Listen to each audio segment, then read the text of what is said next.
العالمین کی بارگاہ میں دعائیں کریں۔ ایک اعتراض ہے، اس کا میں جواب دوں۔ اعتراض یہ ہے کہ کیا تم پاکستانی لوگ سب سے زیادہ مسلمان ہو؟ سعودی عرب میں اور دیگر مسلم ممالک میں مکمل لاک ڈاؤن ہے، یہاں تک کہ بیت اللہ شریف بھی بند ہے اور مسجد نبوی بھی بند ہے، حرمین شریفین میں داخلہ ممنوع ہے، کیا تم زیادہ مسلمان ہو؟ یہ اعتراض سوشل میڈیا میں بھی کرتے لوگ اور ٹی وی اینکرز بڑے علماء سے بھی پوچھتے رہتے ہیں، کیا تم زیادہ مسلمان ہو؟ مکہ مدینہ میں بھی کچھ نہیں۔ یہ قرآن مجید ہے، اس قرآن مجید کے اندر 6666 آیتیں ہیں۔ اللہ رب العالمین نے ہمیں کہیں کسی جگہ بھی حکم یہ نہیں دیا تم مکہ اور مدینہ کے حکمرانوں کی اطاعت کرو۔ اگر حدیث میں ہے کہ تم مکہ اور مدینہ کے حکام جو تمہیں حکم دے اس پر عمل کرو، یہ تو نہیں ہے۔ مکہ مکرمہ میں تاریخ پڑھیں، اگر وقت نہیں ہے میں حرمین شریفین کی تاریخ پر گفتگو کروں گا، کس طرح کے حکام آتے رہے اور اس وقت امت کا عمل کیا رہا۔ ایک دور موٹا ایک جملے کرتا ہوں کہ جب حضرت امام حسین شہید ہوئے اور امام حسین رضی اللہ تعالیٰ عنہ کی شہادت کے بعد مدینہ المنورہ میں اعلان یزید کے بیعت کو توڑنے کا اظہار کیا گیا، بغاوت کی گئی۔ مدینے کے لوگوں نے کہا کہ ہم یزید کو حاکم مانتے ہی نہیں، کیونکہ اس نے علیہ رسول کو شہید کر دیا اس کے ناراضگی کے پاداش میں۔ پھر یزید نے کیا کیا کہ مدینہ المنورہ میں ایک لشکر بھیج کر حملہ کرنے کا حکم دے دیا۔ 3 دن تک مدینہ کو ہلال کر دیا اور مدینہ کے جامع مسجد کے اندر گھوڑے باندھ دیے گئے۔ حضرت سعید بن مسیب فرماتے ہیں میں یزید کے فوجیوں کے ڈر سے مصنوعی طور پر اپنے آپ کو پاگل بنایا، پاگل نہیں تھا، اپنے آپ کو مجذوب بنایا، بہتی باتیں کرنے لگا۔ میری حرکتوں کو دیکھ کر انہوں نے کہا ہذا رجل مجنون، یہ تو پاگل مرد ہے، چھوڑ دو اس کو۔ مجھے چھوڑ دیا گیا، میں مسجد نبوی کے اندر بیٹھا ایک کونے میں، جب نماز کا وقت آتا تھا روضہ رسول سے مجھے اذان کی آواز سنائی دیتی اور پھر روضہ رسول سے مجھے اقامت کی آواز سنائی دیتی تھی اور پھر میں مسجد کے کسی کونے میں کھڑے ہو کر میں نماز پڑھتا تھا۔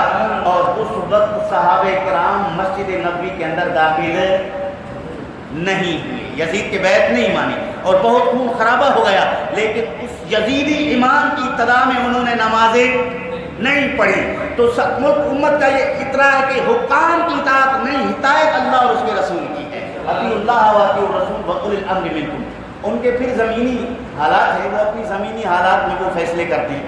یہ ہمیں مسجد نبوی اور مسجد حرم کے لاک ڈاؤن ہونے پر کہتے ہیں کہ بھائی وہاں جو چل رہا ہے یہاں یہ چلاؤ، تو ہم ان سے یہ کہتے ہیں کہ وہاں سنسار کا وہاں جو ہے سر قلم کا قانون ہے، قصاص میں تم تو نہیں کرتے، وہاں چوری میں ہاتھ کاٹنے کی سزا ہے وہ تم تو نہیں دیتے، وہاں بہت ساری اور باتیں ہیں جس پر تم عمل نہیں کرتے، میٹھا میٹھا حرف، کڑوا کڑوا تھو تھو، یہ کب تک چلے گا؟ جو اگر سعودیہ کے ساتھ چلنا چاہتے ہو ان کے پورے نظام کو اپناؤ، اگر نہیں۔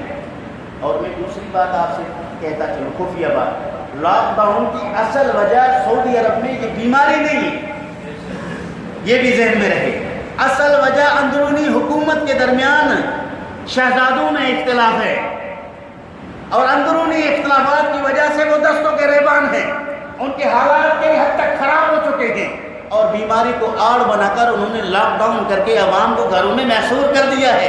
ان کا ایک سیاسی مسئلہ ہے، تم ہماری مسجدوں کو سعودی عرب کے، آپ ترکی کی مثال کیوں نہیں دیتے؟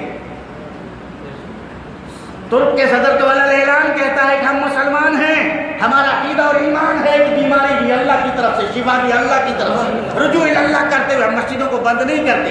اس کی مثالیں آپ کیوں نہیں دیتے؟ وہ بھی مثال دیں۔ تو لہٰذا مسجدوں کو بند کرنے کا حق کسی کو نہیں۔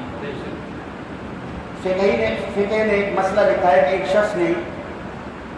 ایک شخص کو بادشاہ وقت نے کہا کہ آج کی رات صبح ہونے سے پہلے میری حدود سلطنت سے باہر چلا جا، اگر نہیں جا سکا تو تیرا سر قلم کر دوں گا۔ وہ بندہ اس کی سلطنت میں اتنے مختصر وقت میں باہر نہیں نکل سکتا، کیا کرے؟ حضرت امام اعظم ابو حنیفہ نے کہا وہ اللہ کی مسجد میں چلا جائے، وہاں بادشاہ کی سلطنت نہیں، مسجد میں بادشاہ کی حکومت نہیں ہے، یہ اللہ کا گھر ہے، یہاں اللہ کی حکومت ہے۔ تو امام اعظم ابو حنیفہ نے کہا کہ وہ کہاں جائے؟ مسجد میں چلا جائے۔ جب مسجد میں چلا جائے گا تو بادشاہ کی سلطنت سے وہ خارج ہے، تو بادشاہ کی سلطنت سے خارج ہونے کے لیے مسجد میں آنا پڑتا ہے، لیکن مسجد کے اندر حالت قیام اور سجود میں ڈنڈا بازی کرنا یہ کون سی شرافت ہے؟ یہ کون سا اخلاص ہے؟ ہم اس کی بھرپور مذمت کرتے ہیں۔ مسلمانوں کو اگر مسجد کے اندر آنے سے روکا جاتا ہے تو ٹھیک ہے، آپ پیر روکیں، اگر روکنے میں ناکام ہے، مسلمان اندر مسجد میں آ گئے تو حالت نماز میں کسی طرح کی تشدد کرنا یہ غیر اخلاقی، غیر شرعی، جبر، ظلم اور زیادتی پر مبنی سزا ہے، اس کی قطعاً کوئی گنجائش نہیں۔ اللہ تعالیٰ جل شانہ ہمارے حکمرانوں کو ہدایت عطا فرمائے۔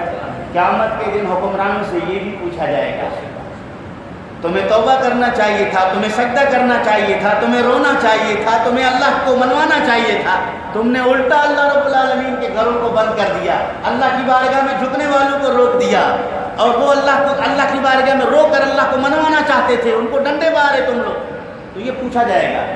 اس پر مسئلے نہیں، میرے پاس وقت نہیں ہے، اس پر بھی میں کئی دلائل دیتا، تاکہ میں وقت سے یہ ضرور پوچھا جائے گا۔ اگر کسی کے ملک میں اذان نہ ہو تو حاکم وقت ذمہ دار ہے، باجماعت نماز نہ ہو تو حاکم وقت ذمہ دار ہے، چونکہ حاکم وقت کی ذمہ داری قرآن کریم کی آیات سے میں سناؤں گا۔ مسلمان بادشاہ کی سب سے پہلی ذمہ داری یہ ہے کہ اللہ کے دین کو نافذ کرے، اس کے بعد اس کی دوسری ذمہ داری ہے کہ امن قائم کرے، اس کے بعد تیسری ذمہ داری ہے کہ لوگوں کو رزق فراہم کرے۔ ان تینوں پوائنٹ پر اس قرآن مجید سے میں کئی آیات آپ کو سنا سکتا ہوں، وقت نہیں ہے۔ اللہ تعالیٰ جل شانہ عمل کی توفیق نصیب فرمائے۔ جن دوستوں نے سنتیں نہیں پڑھی